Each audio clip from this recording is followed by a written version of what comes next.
Company of Heroes 2 is the sequel to the highest rated RTS of all time. It takes place on the Eastern Front, which is one of the most vicious and epic battles that human history has ever been exposed to.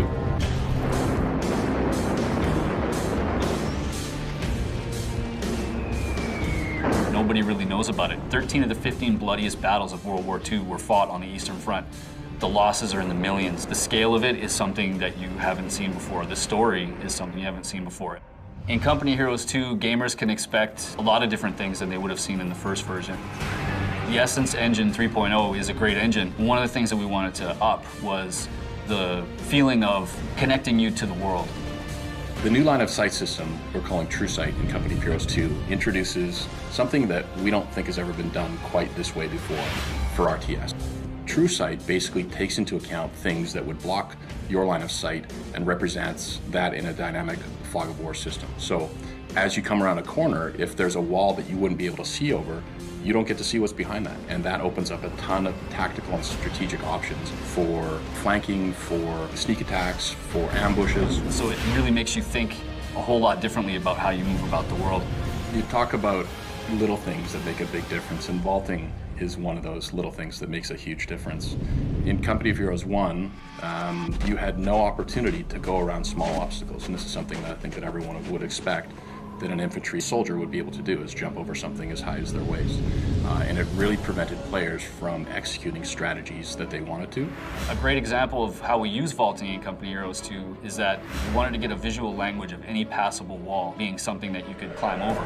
If you pair that up with Coldtech, there's a lot of situations in the game where the long way around, you're probably not going to make it. If you vault, now you can get to a location where you can take cover, stop freezing, or get somewhere where you might be able to get heat and warm up again. The weather was an incredible force to deal with for both sides. It was something that would absolutely cripple an army if they were unprepared or if they got caught off guard. And it's something that we've really tried to capture in the gameplay experience of COH2.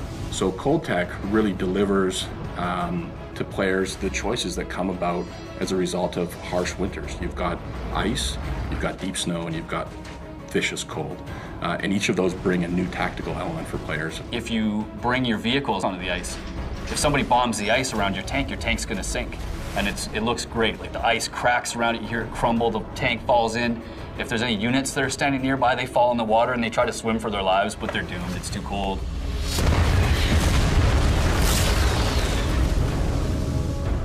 So I remember playing one of our multiplayer maps early in development, where I had originally played it in the spring, now it's in the dead of winter.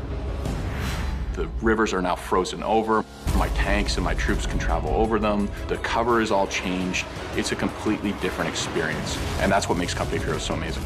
Using line of sight, using smoke, using vaulting, using the TrueSight system, you're going to have more opportunities to ambush and surprise players and use information warfare in a way that you've never seen in an RTS before. We talk about every battle tells a story, and 6 years later, after the original Company of Heroes has been released, we still, as a team, when we play it, jump up out of our seats and run over to our opponents and talk about what just happened. It's never the same experience. Something always new and exciting is happening, and that really is what the Essence Engine brings to the table. It really allows us to provide that experience that you just never forget and always keep talking about.